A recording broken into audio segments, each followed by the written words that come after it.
Mainit na balita, nagsampa ng reklamo ang Bureau of Internal Revenue sa Department of Justice laban sa may-ari ng Wow Builders na si Mark Alan Arevalo. Ayon sa BIR, may kaugnayan yan sa estimated tax deficiency ng Wow Builders na umabot sa mahigit 48 million pesos mula sa isang ghost flood control project sa Malolos, Bulacan.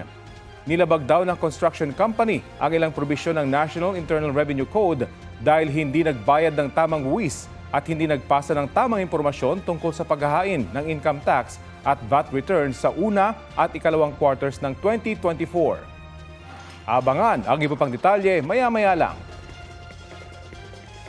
Samantala, nagpapatuloy ang aktibidad ng Bulkang Mayon na nakataas pa rin sa Alert Level 3. Kaninang umaga, naglabas ito ng Pyroclastic Density Current o USON.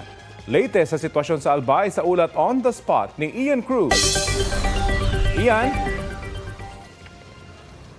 Rafi, kumpara kahapon ay talagang mas maganda na ang panahon dito sa Albay. Kaya naman sa mga sandaling ito, Rafi, kitang-kita nga natin yung magayon na Bulkang Mayon. At kaninang alas 7 nga ng umaga, Rafi, ay napansin natin ang pag-usok ng bulkan sa bahagi ng Tabaco City. Ayon kay PHIVOLCS Director Teresito Bacolcol, Pyroclastic Density Currents o USON pa rin ang nagaganap ngayon. Ang PDC ang pagdaloy ng USON o yung pinaghalo-halong maiinit na bato, lava at gas. Kagabi naman, nasaksihan natin mismo mag-aalas 8 ng gabi ang pagdaloy ng Pyroclastic Density Current o USON mula sa crater ng bulkan. Maraming puntong malalakas kaya tila gumuguhit pababa nitong bulkan. At may punto na parang mga nagbabagang ugat ng puno kapag nagkakasabay-sabay ng bumulusok pababa sa bunganga ng Mayon ang mga baga. Mas kitang aktibidad kapag maayos ang panahon. At dito naman, Rafi, sa Shrine of Nuestra Señora de Salvacion Rotonda sa Legazpi City, Albay, mas marami naman ang namamasyal kahit pa nga nag-aalboroto ang bulkan. Marami ang nagpapakuha ng larawan habang safe pa ang pagpunta rito na malayo sa 6-kilometer permanent danger zone. Yung iba nga ay inaabangan talaga ang pagbuga ng usok ng bulkan. Marami rin daw nagtungo rito kapag gabi. At sa huling update ng PHIVOLCS na natili sa Alert Level 3 status ng Bulkang Mayon, ibig sabihin bawal ang pagpasok sa 6-kilometer permanent danger zone. Kabilang nga sa mga naitala na aktibidad ng bulkan ng isang volcanic earthquake, 162 rockfall events, 50 pyroclastic density currents o USON at naglabas din ito ng sulfur dioxide o azufre na tinatayang 702 na tonelada. May steaming din na 200 metro ang taas at ang pagsingaw nito ay napapadpad sa Hilagang Silangan. Mayroon ding ground deformation o pamamaga ng bulkan. Rafi, ang talagang goal ng mga otoridad ay mas higpitan pa yung pagpasok nga doon sa 6-kilometer permanent danger zone at doon sa Tabaco, ang sinasabi ng kanilang alkalde, may inilaan silang isang pasilidad doon sa isang evacuation center para paglagakan ng mga alagang hayop para hindi na nga mapipilitang bumalik doon sa kanilang mga tahanan, yung mga ama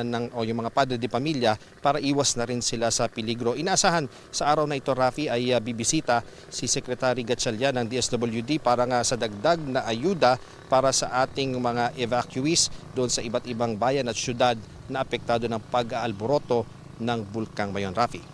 Ian, meron ba tayong impormasyon kung hanggang saan umabot yung USON at meron na bang pangamba sa pagbuga naman ng abo at kung aabot ito sa mga kabayanan dyan na Ian?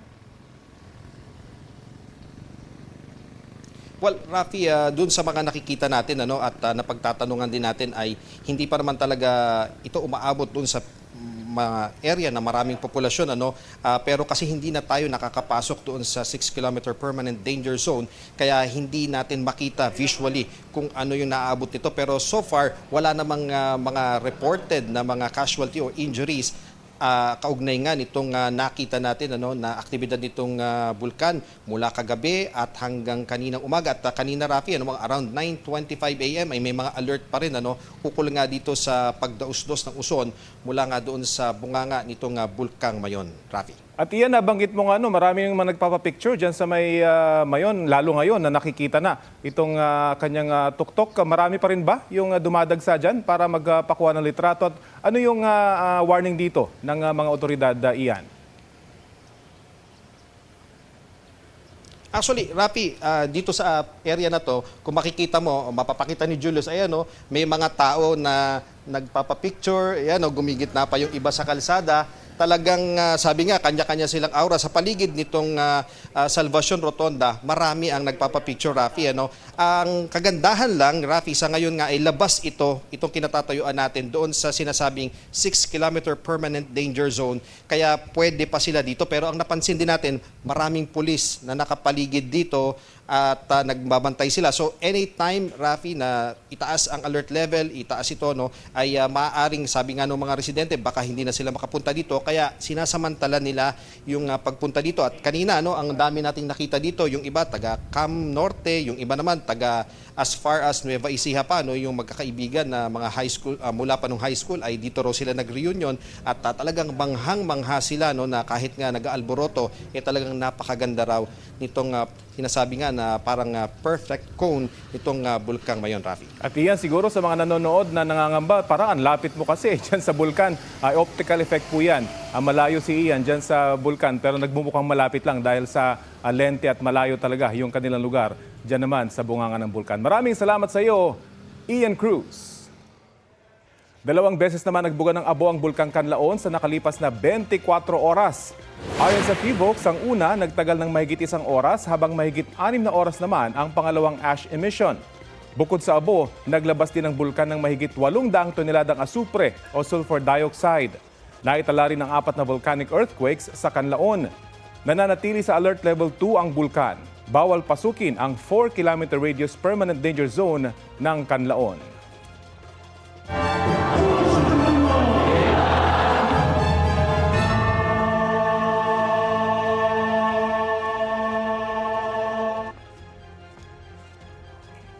Libo-libong deboto ang dumating sa Quirino Grandstand sa pagsisimula ng pahalig sa Poong Jesus Nazareno. Kasabay ng pagdami ng tao ang pagbabantay sa seguridad sa lugar. Balita hatid ni James Agustin at Bam Alegre. Sa crowd estimate ng Manila Police District alas 9 kagabi, nasa 4,000 na mga deboto ang foot traffic sa Quirino Grandstand para sa pahalik sa imahen ng Poong Jesus Nazareno. Sa magdamag hanggang ngayong umaga, ang estimate ng mga organizer, posibleng 12,000 na ang bilang ng mga deboto na dumaan dito. Ito ang pinipilahan ng ilang oras ng mga deboto. Di alintana ang kanilang pagod at puyat para lang sa kanilang panata. Ito ang pahalik dito sa Quirino Grandstand. Hindi biro maghintay para sa pahalik. Karamihan may araw pa na magsimula sa kanilang mga pila. Sa monitoring ng mga organizer, may 10 medical case na silang naitala sa kanilang mga emergency tent. Karamihan may kinalaman sa hypertension o kaya fatigue. Nananatili ang police visibility. May paalala rin ng mga organizer ng pahalik sa bagong sistema sa pila. Katigbak Drive was closed, no? So the entrance is coming from the southbound and the exit also will be on the same area. Just to clear out lang itong ating Katigbak Drive, no? So once na umandar na ang prosesyon, no, makikita natin ang smooth, no, magiging freely ang paglabas ng ating senyor. Hapon pa narito ang taga Las Piñas na si Angela Beltran kasama ang anak na si Rexwell na may sakit na epilepsy. Pinaguhugutan niya ng pananampalataya at lakas ang Jesus Nazareno para tuluyang mawala ang karamdaman ng anak. Para gumaling po kaya nagtiis kami po dito. Napunta na lang kami dito kasi mahirap ibiyahe siya. Kailangan may mga kasama ako sa labas. Hintayin kami doon. Alas 8 pa kagabi dumating sa Quirino Grandstand si Efren galing sa Los Baños, Laguna. Mahigit 9 na oras na siya naghihintay sa pila para sa pahali. Dala-dala niya ang 2 panyo na ipinahid din niya sa imahe noong nakaraang taon. Every year, parang ito na yung pinakano ko. Nagpapalakas sa una-una sa aking pangangatawan na sa aking buong pamilya. 12 taon ng deboto ng Poong Jesus Nazareno si Efren. Unang beses siyang nakasampa sa andas noong nakaraang taon. Susubukan daw niya ulit sa traslasyon bukas. Nung time na nakasampa ako, last year ulit. So parang talagang doon ko, tears of joy talaga. Umidad ako ng 45. So before, nahihirapan ako makasampa. Nung last year, talagang pinilit ko talaga makasampa na. May paalala naman ng simbahan sa publiko, huwag sumampa sa andas. Ang dulo ng pila para sa pahalik umabot na sa Rojas Boulevard, corner Katigbak Drive pasado alas 5 ng umaga. 4 na linya na yan kahit mahigit 300 metro pa ang layo sa Calao Extension, kung saan nakapwesto ang mga steel fence para sa pahalik. Kaya ang mga deboto may daladalang mga upuan. Gaya ni Angel na 9 na oras na nakapila. Mula sa pahalik, hihintay na rin daw niya ang pagsisimula ng trastasyon bukas sa madaling araw. Mahalaga kasi para sa mga nais natin sa buhay na na matupad, nihiling natin matupad, lalo na sa pamilya, maging maayos lahat, ang kalusugan, yun lang, wala lang sakit. Panata naman ng mag-asawang Rosfel at Janelle na isama sa pahalik ang 5 taong gulang nilang anak na si Kirby. 12 oras na sila nagtsatsaga sa pila. Titiisin po namin lahat po. Kasi po naniniwala po kami sa poong Jesus Nazareno po. Wala po kaming sakit, ganun. Masagana po yung buhay namin. Mabenta ang mga tuwalya na may imahe ng Jesus Nazareno na mabibili sa 25 pesos kada peraso. Ang mga nagtitinda gaya ni Mark Angelo, deboto rin na 14 na taon na nakikiisa sa traslasyon. Sakto naman boss, medyo malakas naman po. Taon-taon naman yung boss, iba kasi yung pakiramdam pag nakakahalik kayo sa krus eh. Pag nakasampahan niyo si Ama eh. Kumbaga, ang sarap niya sa pakiramdam boss. Ano yung mga pinagpapasalamat natin? Yung mabuhay tayo araw-araw. Gaya nun. Tsaka yung makaraos tayo sa loob ng isang araw. James Agustin, Bam Alegre, Nagbabalita para sa GMA Integrated News.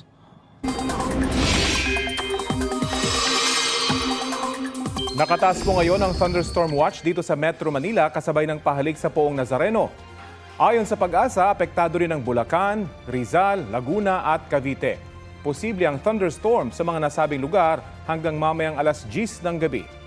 Wala pong bagyo o low pressure area, hanging amihan, shear line at easterlies pa rin ang magpapaulan sa bansa ngayong Huwebes. Base sa rainfall forecast ng Metro Weather, uulanin sa mga susunod na oras ang ilang bahagi ng Northern at Southern Luzon, kasama na po ang NCR. May ulan din sa ilang panig ng Eastern Visayas at Mindanao. Maging alerto sa heavy to intense rains sa ilang lugar na maaaring magdulot ng baha o landslide. Ngayong Huwebes, naitala ang 13.2 degrees Celsius na minimum temperature sa Baguio City, habang 22.9 degrees Celsius dito sa Quezon City. Mag-aalas 12 ng hating gabi nitong Lunes, kita ang isang sasakyan mula sa malayo na paparating sa isang intersection sa New Lucena, Iloilo. Maya-maya lang, mabilis na nagdire-diretso ang pickup hanggang nakabanggaan nito ang motorsiklong tumatawid din sa intersection. Tumila po ng rider sa lakas ng impact habang ang pickup nagpaikot-ikot bago bumangga sa ilang poste. Patay ang motorcycle rider. Sugatan naman ang pickup driver at ang kanyang nanay at kaibigan na sakay niya. Nakatakdang kausapin ng mga kaanak ng rider ang driver kapag nakalabas na siya sa ospital. Patay naman sa pamamaril at pananaga ang isang lalaki sa Tondo, Maynila. Naaktuhan ng krimen ng isang napadaang pulis na napatay naman ang isa sa mga hinahabol niyang suspect.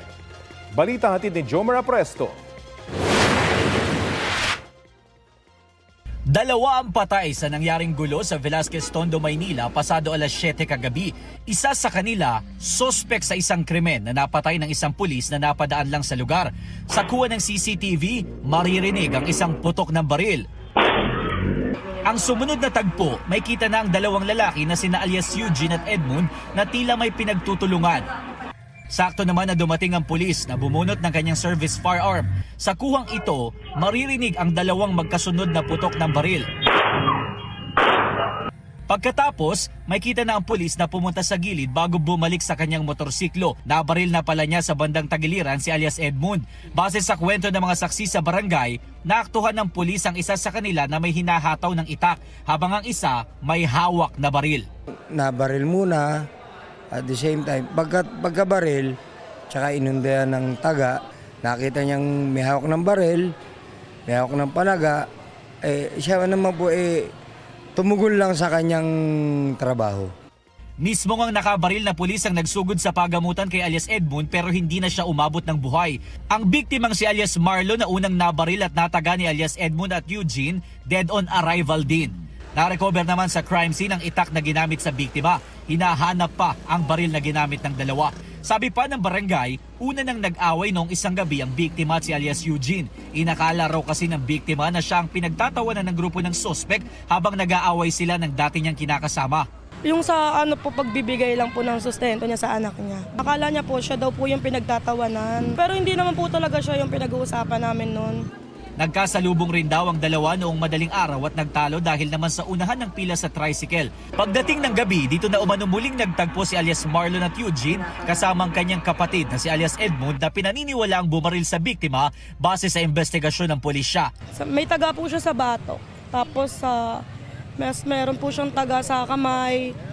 Tapos yung ayun, may baril daw po siya sa ulo. Alam ko po kasi dyan, may matagal na rin po silang alitan eh. Hindi lang naman din po ngayon eh. Nasa kustodiya na ng homicide section ng MPD ang rumesponding pulis. Kahit ginampanan lang umano niya ang trabaho bilang pulis, posibleng maharap pa rin siya sa reklamong homicide. Nagpasalamat naman sa kanya ang nanay ng biktima. Papasalamat po ako na binigyan ng katarungan po yung anak ko na narespondihan niya po.